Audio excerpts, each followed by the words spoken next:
राजनीति में अक्सर नेता बड़े बड़े काफिलों और महंगी गाड़ियों के लिए जाने जाते हैं, लेकिन बिहार के मुख्यमंत्री सम्राट चौधरी ने आज एक ऐसी मिसाल पेश की है जिसकी चर्चा हर ओर हो रही है।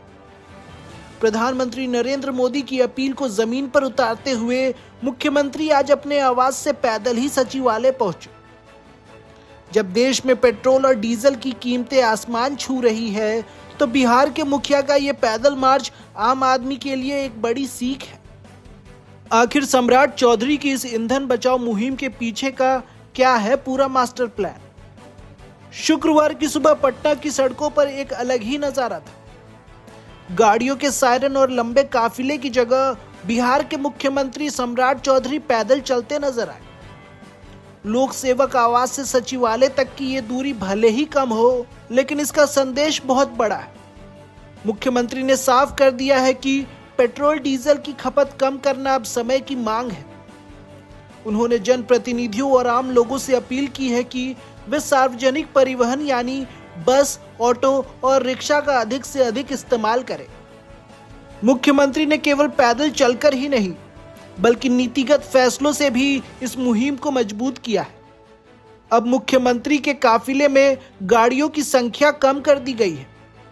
इसके अलावा सरकारी विभागों को निर्देश दिए गए हैं कि बैठकें अब वीडियो कॉन्फ्रेंसिंग के जरिए हो, ताकि यात्रा का खर्च और ईंधन दोनों बच सके। सम्राट चौधरी ने एक और साहसी सलाह दी है। सरकारी और निजी दफ्तरों में वर्क फ्रॉम होम और सप्ताह में एक दिन नो व्हीकल डे मनाने का आह्वान। इतना ही नहीं, सरकारी कैंटीनों में पाम ऑयल के कम उपयोग का निर्देश देकर उन्होंने स्वास्थ्य और बचत दोनों का ध्यान रखा है। सम्राट चौधरी की यह पहल ऐसे वक्त में आई है जब तेल की कीमतों ने आम आदमी की कमर तोड़ दी है।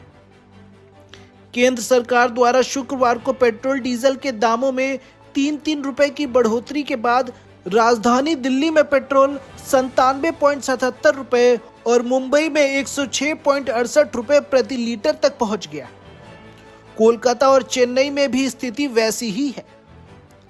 कच्चे तेल की वैश्विक कीमतों में उछाल के बीच आम जनता महंगाई के बोझ तले दबी है। ऐसे में बिहार सरकार के ये कदम फिजूल खर्ची रोकने के लिए एक ब्लूप्रिंट साबित हो सकते हैं। सम्राट चौधरी की इस पहल ने साबित कर दिया है कि परिवर्तन की शुरुआत खुद से होनी चाहिए। अगर बिहार के मंत्री और अधिकारी इस नो व्हीकल डे और छोटे काफिले की संस्कृति को अपनाते हैं, तो ये सरकारी खजाने के लिए एक बड़ी राहत होगी। अब देखना यह है कि आम जनता और अन्य राज्य इस पहल को कितनी गंभीरता से लेते हैं। और भी खबरों को जानने के लिए हमारे चैनल को सब्सक्राइब करें।